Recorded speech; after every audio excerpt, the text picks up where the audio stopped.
बिस्मिल्लाहिर्रहमानिर्रहीम। अस्सलामुअलैकुम class ninth. उम्मीद है बेटा आप लोग खैर खैरियत से होंगे। आज जो आपके साथ डिस्कस करना है वो आपके पेज नंबर 17 पर टेबल 1.2 मौजूद है, जिसमें हमने फॉर्मूलेशन ऑफ एन एल्गोरिदम पढ़ना है। इसका मतलब ये होगा कि एल्गोरिदम के अंदर कौन से स्टेप्स, कौन से मेजर कीवर्ड्स आते हैं, यानी नोटेशंस आती हैं जो किसी पर्टिकुलर इंस्टेंस को जाहिर करती हैं। फॉर एग्जांपल, जिस तरह हमने फ्लो चार्ट्स में पढ़ा कि स्टार्ट स्टार्ट करता है, एंड एंड करता है। उसके अलावा इफ़ एल्स के लिए कंडीशन में चेक होता है। तकरीबन तकरीबन वही काम है, लेकिन हमने अब उसको सिंबल्स में नहीं लिखना होता, बल्कि सिंपल अपनी जिस तरीके से लाइन लिखते हैं स्टेप्स करके वो हम लिखेंगे। ठीक है जी। तो लिहाजा इन स्टेप्स का आपको पता होना बड़ा ज़रूरी है। कुछ ऐसे इसमें से स्टेप्स होते हैं जिसको इग्नोर भी कर दें तो कोई मसला नहीं होता। जैसे एक सेट का स्टेप है, सेट का कीवर्ड है, वो भी मैं अभी आपको समझाता हूँ। सारी चीज़ें बारी बारी करके देखेंगे। ठीक है जी। तो पहला जो आपके पास है स्टार्ट है। बेटा ये आपको पता ही है कि किसी भी एल्गोरिदम को स्टार्ट करने के लिए स्टार्ट का कीवर्ड यूज़ होगा। कैसे? यहाँ पे हम लिखेंगे स्टेप 1 और यहाँ लिख देंगे स्टार्ट। ये ज़रूर करना है। ठीक है जी। इसके बाद input, it is use to take input या value from the user and store in computers memory with some name. ये यूज़र से, फॉर एग्जांपल स्टेप 2 है, कोई वैल्यू एंटर करवाता है, इनपुट सी। ठीक है, इनपुट सी।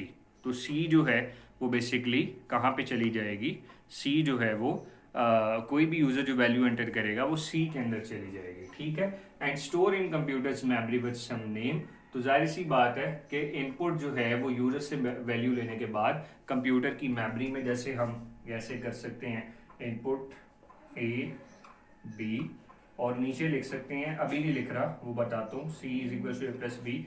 तो अगर ये वैल्यूज ना होती हमारे पास तो हम इसको स्टोर कैसे करवाते सी में? ठीक है। तो इस वजह से इसने ये भी लिखा हुआ है। ऊपर वाले में उसने ये भी लिखा होगा कि ensure that the flow chart has algorithm has a logical start and and. Start और एंड जरूर होना चाहिए। ठीक है जी।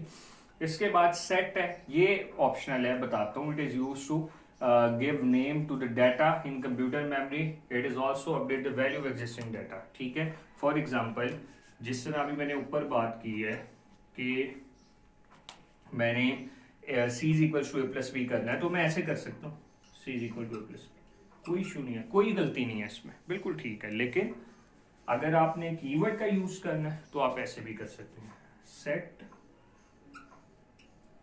सी is equal to A plus B. ठीक है। या सेट ऐसे भी कर सकते हैं, ऐसे भी कर सकते हैं, set C to A plus B. A plus B store करने के बाद सी में सेट कर दें। तो ये कुछ कंडीशन, कुछ चीज़ें होती हैं जिसका हमें ख्याल रखना पड़ता है। लेकिन मैंने बताया ये सेट ना यूज़ करें आप, खाली आप इसकी जगह, मैं इधर लिखता हूँ, लिखें C is equal to A plus B, तो कभी भी गलत नहीं होगा। ठीक है जी। इसके बाद हमारे पास है इफ एल्स। ये तो आपको पता है, ये टेस्ट द कंडीशन। अगर कोई कंडीशन ट्रू है, ये फॉल्स है, तो हमें कैसे पता लगेगा कि कंडीशन ट्रू है, ये फॉल्स है? तो उसके लिए, उसको पता लगाने के लिए हम इफ एल्स यूज करेंगे। फॉर एग्जांपल, मैं कहता हूं कि मेरे पास जो कंडीशन है, ठीक है, उसके अंदर ए की वैल्यू यहाँ लगाता हूँ, C A is equal to 5, B is equal to 7, कुछ भी ले लेते हैं। या मैं कंडीशन, अब मैं यहाँ पे बता रहा हूँ बेटा आपको कि, हाँ जी ठीक है, कि इफ कोई भी स्टेप ले लें, वो जरूरी नहीं है, if A less than B then set C to 15 else set C to 20। क्या मतलब है इसका? इसको मैं जरा दूसरी तरीके से लिखूंगा तो आपको समझ आ जाएगी। If A less than is equal to B then C is equal to 15 else C is equal to 20। ठीक है जी। ये कैसे हुआ है?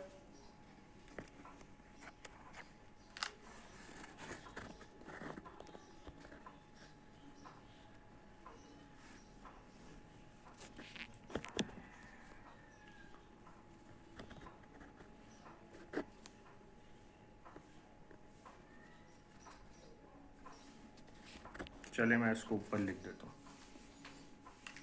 इसको मैं ऐसे लिख देता हूँ कि यहाँ पे इफ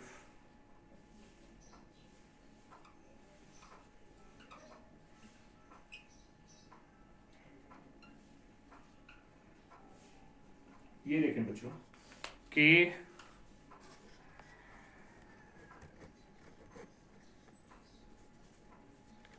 ठीक है कि अगर a लेस देन b, कि अगर a की वैल्यू जो है, अगर a की वैल्यू जो है वो b से छोटी हो जाए तो आप सेट c टू 15, c की वैल्यू 15 कर दें, एल सेट c टू 20, वरना c की 20। इसकी आसान नोटेशन ऐसे है कि अगर a की वैल्यू b से छोटी है तो c की value 15, L c is equal 20। जैसे मैंने आपको बताया था कि जो आपकी सेट का कीवर्ड है वो क्या है, ऑप्शनल है। ये समझाने की मैं आपको कोशिश कर रहा हूँ, ठीक है जी।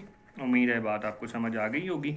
और दूसरे नंबर पे जो एल्स है वो इसका क्या होता है, एल्स एक ऑप्शनल है, एल्स भी ऑप्शनल है। आप खाली लिख देंगे सेट c टू 15 या c इक्वल 15, ओके काम है। एल्स ना भी लिखें तो कोई बात नहीं। जैसे मैं कहता हूँ कि अगर आज बारिश हुई तो हम छुट्टी करेंगे, ठीक है। या मैं कहता हूँ कि चलो आसान और कर देता हूँ कि अगर बच्चे के मार्क्स 30 से बड़े हैं, 30 से ज़्यादा हैं, तो प्रिंट करवाओ पास।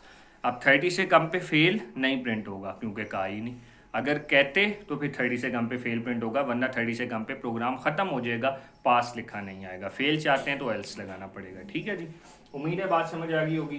गो टू, अक्सर ये लूप्स में हम ऐसे करते हैं कि गो टू मतलब कुछ स्टेप्स को स्किप कराना होता है या रिपीट कराना होता है बार बार, तो हम गो टू लिखते हैं कि अब स्टेप 1 के बाद या भी हम इफ एल्स में लगा सकते थे, if A less than B then go to step 7 या गो टू एंड। तो ये हम गो टू लगाते हैं जब हमने कुछ स्टेप्स को स्किप या रिपीट कराना होता है। स्किप करवाते हैं अमूमन हम, स्किप और रिपीट अमूमन हम करवाते हैं इसको इफ एल्स के अंदर हम स्किप कराते हैं ज़्यादातर, और रिपीट कराते हैं हम लूप्स के अंदर। ये लूप्स एक आप पढ़ेंगे मज़ीद आगे जाके लूप्स के बारे में कुछ नेक्स्ट क्लासेस के अंदर, ये क्या होता है, रेपिटेशन के लिए यूज़ होते हैं। आउटपुट जिस तरीके से आपने ये करवाया ना इनपुट, तो इसी तरह प्रिंट भी तो कराना है, तो आप प्रिंट करा दें। आप ऐसे कर लिखें, अगर आप लिखते हैं प्रिंट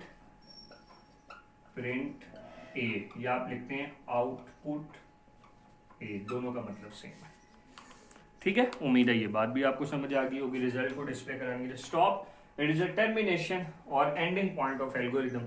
स्टेप कोई भी है लास्ट नीचे एंड ज़रूर लिखना है ताकि हमें पता लग जाए कि हमारा एल्गोरिथम ख़त्म हो गया, ठीक है जी। उम्मीद है ये छोटा सा एक लेक्चर था, आपको समझ आई। ये पूरा टेबल याद करना है, याद करने के बाद लिखना है, लिखने के बाद उसकी तस्वीर लेके मुझे कमेंट्स करने हैं, ठीक है जी। ओके, अल्लाह हाफिज़।